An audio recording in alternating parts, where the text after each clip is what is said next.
శారద భూమి చాలా టెన్షన్ పడుతూ ఉంటారు. అప్పుడే గగన్ వస్తూ ఉంటాడు. ఏంటమ్మా అని చెప్పి అడుగుతూ, ఏంటి మాట్లాడ అన్నావంట, ఏంటి అని గగన్ అడగానే, అంటే పూరి శివ పెళ్లి గురించిరా అని శారద అనగానే, అదేంటి పెళ్లి పనులు అన్నీ అన్నీ ఆల్మోస్ట్ అయిపోయాయి కదా, అయినా మన భూమి ఉంది కదా, అన్నీ తనే చూసుకుంటుందిలే, ఇంకేం మాట్లాడతావు అని గగన్ అనగానే, అంటే ఇంటలుడికి కాళ్ళు కడిగి కన్యాదానం చేసే ఘట్టం అని శారద ఇబ్బందిగా చెప్తూ, అంటే అది ఎవరు చేస్తారా అని టెన్షన్గా అడుగుతూ ఉంటుంది.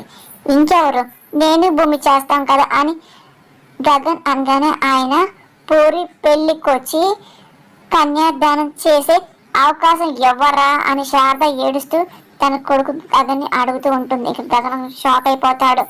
అంటే అత్తయ్య మాటలు నువ్వు కాదానికి బావని భూమి కూడా అంటూ ఉంటుంది. ఇక గగన్ చాలా బాధపడుతూ ఉంటాడు.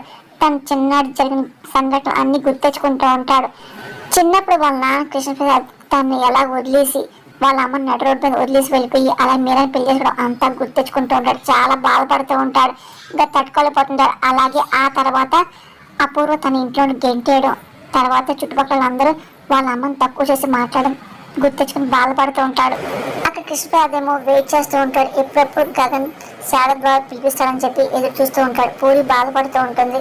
శారద అసలు గగన్ ఏం చెప్తాడని చెప్పి చాలా టెన్షన్ పడుతూ చూస్తూ ఉంటుంది.